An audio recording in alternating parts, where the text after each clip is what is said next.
China and those conversations with Joe Biden. You look at millions flooding across our border. You look at a ton of unaccompanied children coming across, hundreds of thousands. You look at hundreds of thousands of Americans dead because of fentanyl poisoning. You look at record high inflation. Who was in charge?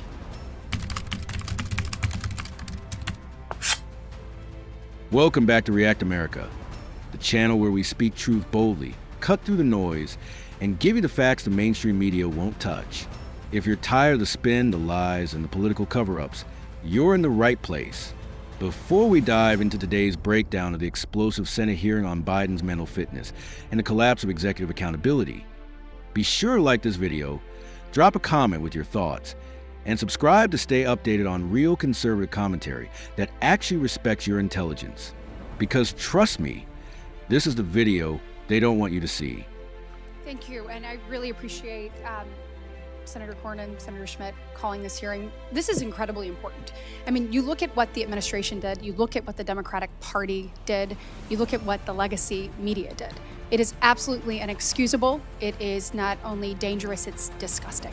And the American people deserve better. And the fact that we have none of my Democratic colleagues over here, that this entire dais is empty, that what they allowed to happen, that they are not interested in correcting it for the future, is absolutely mind-blowing.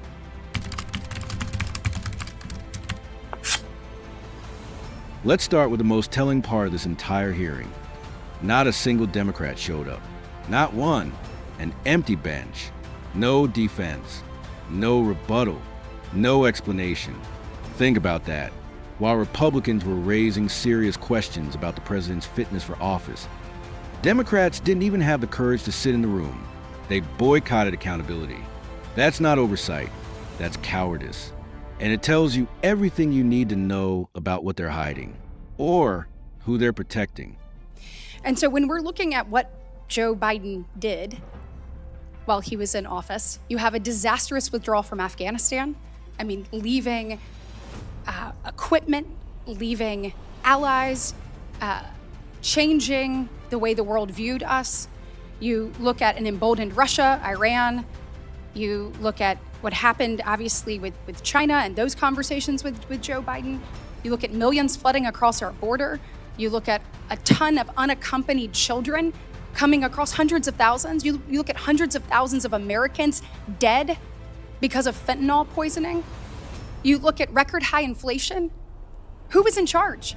And the fact that not one Democrat colleague can show up and try to get answers to that, I hope the American people see that for exactly what it is.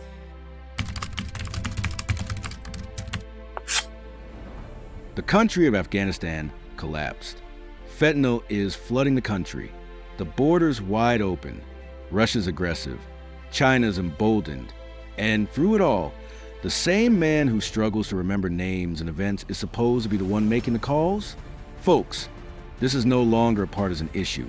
It's a national emergency. The country is suffering under the weight of failed leadership. And Democrats want us to pretend everything is fine. That's not just denial, it's dangerous. And so my questions to you is, how do we prevent this in the future? So we know that the 25th Amendment in the 1960s, we take a look at that. Section 4 was purposefully vague to allow for some flexibility. Clearly, it either didn't work or we have some people we need to hold accountable for not stepping up. So I want to know from y'all, what do we need to do? Do you think that there need to be more guardrails when it comes to Section 4? Do you think that we need some more standards to evaluate that? And if so, what should those standards be? And Professor Harrison, I'd like to start with you.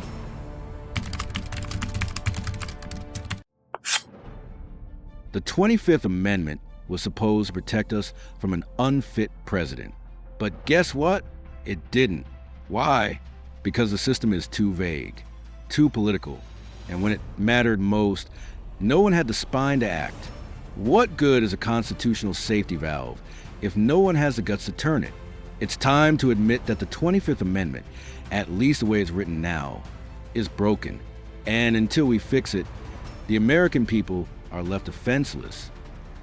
Senator, this is the question about further implementation of the Section 4 is one that has not received a lot of attention because fortunately the country has not needed it very often. I think that this is a situation in which Congress's power is pretty limited because the Constitution, by design, put a somewhat vague but nevertheless meaningful concept, which is ability on the part of the president to act and it also means in the hands good of faith. Political process. That's the Yes, last thing and I'll good say. faith. Yes. And I don't think, Yes. obviously, we don't have that here. Mr. Ward, do you have any opinion on that? Yes, Senator. So you said, should we hold folks accountable and should there be some reforms? Yeah. The answer would be both. Yes. So, your colleague on the Democrat side who did attend, Senator Welch, said, hey, this is just kind of retrospective. We need to move on. I would strenuously disagree with that. The only ability to move forward is if there's an accounting of what was undertaken under the Biden staff, the Biden personnel, the bureaucrats, and the cabinet. And one thing I'll just say is this very issue was debated by Republicans in 1988 in the Miller Commission report at the University of Virginia. Republicans had the open and honest, transparent discussion about the end of the Reagan presidency and whether or not there were other guardrails that needed to be imposed on the 25th Amendment. Some discussions were about the inclusion of a mental health professional on the White House medical team, whether the Surgeon General should oversee the inclusion of medical reporting as part of Section 4, Clause 4 of the 25th Amendment. All I'll say is all of those things have been set aside. There has been no legitimate discussion in the years since about how to make the 25th Amendment more robust.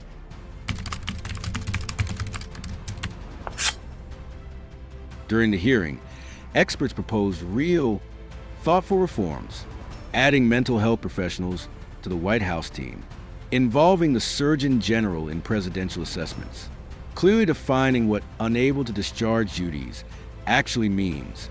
These aren't radical ideas. They're common sense. But don't expect Democrats to back them, because reforms mean accountability and they're terrified of that. Here's something the media didn't mention. Republicans raised these same concerns decades ago. Back in 1988, the Miller Commission explored how to reform the 25th Amendment after Reagan's presidency. They suggested medical reporting, mental evaluations, even changes to succession protocols. But Washington did what Washington does best, ignored it. And now, we're paying the price for that negligence in full.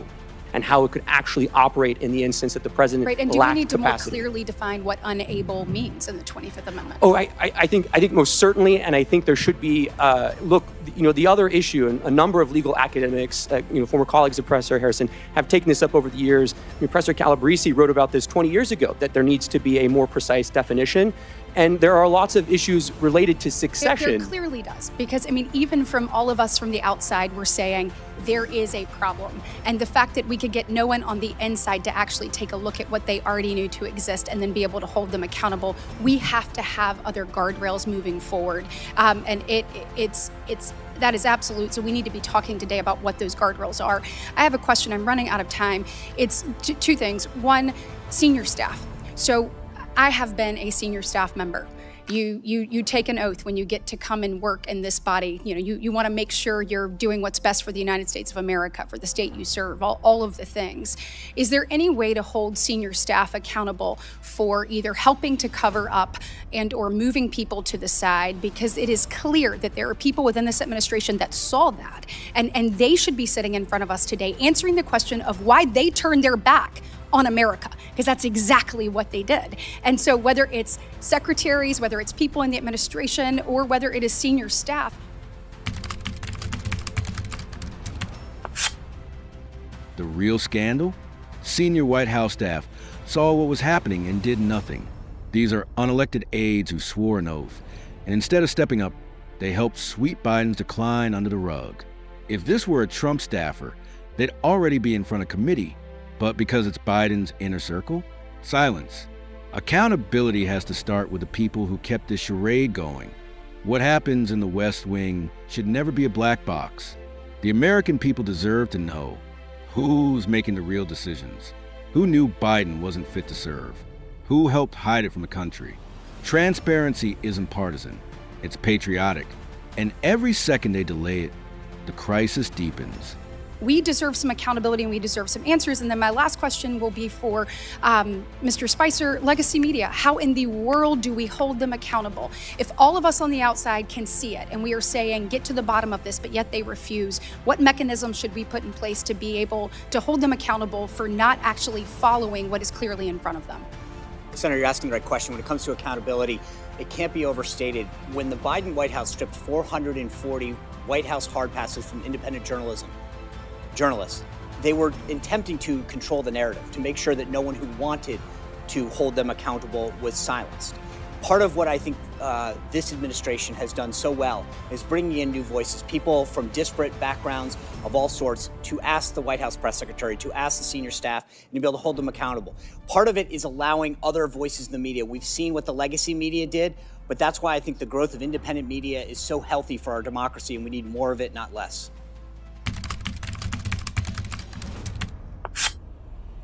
Sean Spicer nailed it.